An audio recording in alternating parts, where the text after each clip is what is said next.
азимтарин иншооти аст нерӯгоҳи барқии обии Роғун бо ташаббусҳои созандаи асосгузори сулҳу ваҳдати миллӣ пешвои миллат президенти ҷумҳурии Тоҷикистон муҳтарам Эмомалӣ Раҳмон дар замони соҳибистиқлолии кишвар эҳё гардида дучархаи он то кунун ба кор андохта шудааст. ҳоло корҳои мустаҳкамкунӣ дар болои обқабулкунандаҳои доимӣ аз рӯи лоиҳа идома дошта, ҳадафи коргарону мутахассисон ба иҷрои босифати нишондодҳо равона карда шудааст.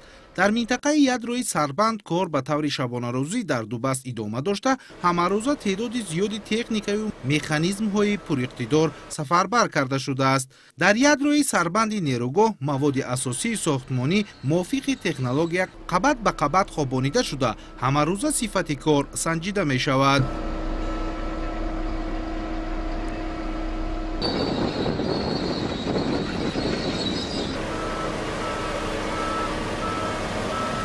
ما ساختمانچی ناتلو هستم. ما زمان در مرکز اساسی سربند قرار داریم در نشانه 1069 که در اینجا با خواندن گیلخوک مشغول کار هستیم.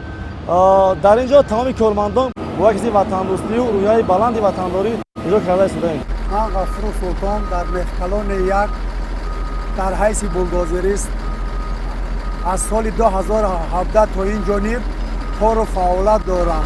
در این ساختمان بزرگ است جریان کاری با جوش و خروش ادامه دارد.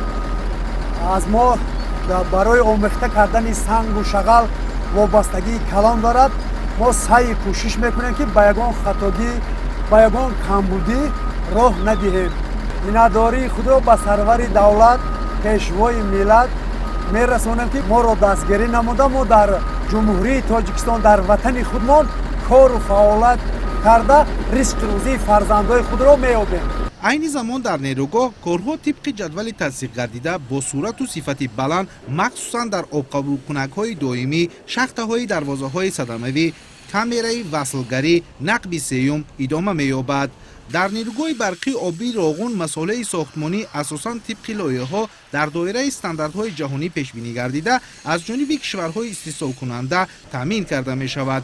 масъулияи истифодашаванда аввал аз ташхиси озмоишгоҳи маркази сохтмони нерӯгоҳи барқии обии Роғун мегузарад ва баъдан тибқи хулосаи он дар нерӯгоҳ ба кор бурда мешавад. албатта ин ҳама заҳмату меҳнати шабонарӯзии кормандони нерӯгоҳи барқии обии Роғун дар он аст ки ҳарчи зудтар мо ин нерӯгоҳро бо сифати хуб сохта ва хонадони ҳар яки сокини кишвар нерӯи барқ таъмин кунем. ин ҳам бошад бо заҳмату меҳнати пешвои муаззами миллат мебошад ки мо ҷавонон дар ин кишвари азизу маҳбубамон ба сари баланд кор ва фаъолият карда истодем. айни ҳол бошад кор дар нақби ST4 яъне опарто рафта истодааст.